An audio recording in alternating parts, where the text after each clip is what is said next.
இப்போ தமிழ்நாட்டில் வந்து இந்த வர்ற தேர்தலுக்கு இருமுனை போட்டி மட்டும்தான் அப்படின்னு ஒருத்தர் பேசியிருக்கார். அப்போ பல கட்சி இருக்குது, தாவேக ஒரு பக்கம் இருக்காங்க, அதிமுக கூட்டணி, அப்புறம் திமுக கூட்டணி, அது போக இப்போ புதுசாக வேறு சசிகலா அம்மையார் வந்து கட்சி ஆரம்பிச்சிருக்கிறாங்க. இப்படி ஏகப்பட்ட இது இருக்குது. இருமுனை போட்டின்னு ஒருத்தர் சொல்கிறாருன்னா எப்படி அது அப்படின்னு உங்களுக்குலாம் புரியாமல் இருக்கலாம். அவர் சொல்கிற இருமுனையை வேற. யார் அவர்? நாம் தமிழர் கட்சியின் முதன்மை ஒருங்கிணைப்பாளர் அண்ணன் சீமான் அவர்கள்.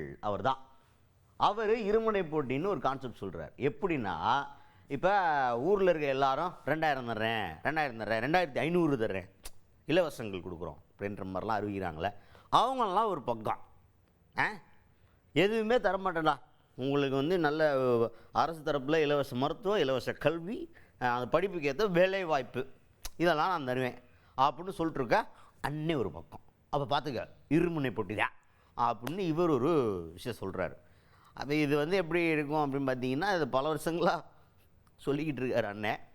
மக்கள் தான் வந்து இவரை நம்பி ஒரு வாய்ப்பு கொடுக்குற மாதிரி இல்லை.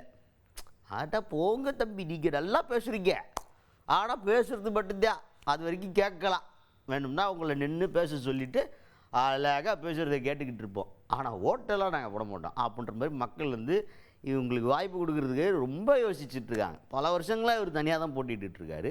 இப்போ வரையுமே இவர் மீதான நம்பிக்கை அப்படிங்கிறது வரவே மாட்டேங்குது மக்களுக்கு. சில நேரங்களில் நமக்கே வந்துட்டு, சார் மனுஷன் ரொம்ப பாடாப்படுறாரு, பாவமாக இருக்கியா அப்படின்ற மாதிரி நமக்கே தோன்ற அளவுக்கு இவரை மக்கள் நிராகரிச்சிட்ருக்கிறாங்க. ஸோ இந்த தடவை இவர் இருமுனை போட்டியில் ஒரு முனையில் இருக்காராம். அந்த 2வது முனை இருக்குல்ல, அப்படி பார்த்தா அந்த 2வது முனைக்குள்ளே தான் எலெக்ஷனே நடக்க போகுது. இவர் என்ன பண்ண போகிறாரு அப்படிங்கிறத பொறுத்து இருந்து பார்ப்போம். ஸோ அவர் சொல்கிற அந்த இருமுனை கான்செப்ட் அப்படிங்கிறது இதுதான். கடைசியாக முடிக்கும்போது நான் கூட யோசிச்சுக்கிட்டு இருக்கேன், ஒரு 50,000 ரூபாயை மொத்தமாக கொடுத்துருவோமா அப்படின்னு சர்ப்ரைஸாலாம் பல விஷயங்களை யோசிக்கிறாரு. என்னடா பண்ணலாம் அப்படின்ற மாதிரி யோசிச்சுட்டு இருக்காரு அண்ணன் சீமான் அவர்கள். இருமுனை போட்டி தான். 2000 ஒரு பக்கம், 2000 ஒரு பக்கம், 2500 ஒரு பக்கம், அதெல்லாம் கிடையாது. படிக்க கல்வி, பார்க்க நல்ல மருத்துவம், குடிக்க நல்ல தண்ணீர், பயணிக்க நல்ல பாதை, படித்ததுக்கு ஏற்ப வேலை, அதுக்கு ஏற்ப சம்பளம், அதை கொண்டு வாழ்கிற பெருமை மிக்க கனவு, இது எங்களுடைய நிலைப்பாடு. அதை தான் எங்கள் மக்களுக்கு சொல்லுவோம். உனக்கு நல்ல படிப்பை தாரேன், அதுக்கு ஏற்ப வேலை தாரேன். இல்லை, குடும்பத் தலைவிக்கு 2000, குடும்பத் தலைவிக்கு 2000, 5000, அதை நான் கூட மொத்தம் ஒரு 50,000 கொடுக்கலாமான்னு நினச்சிக்கிட்டு இருக்கேன் மாதம்.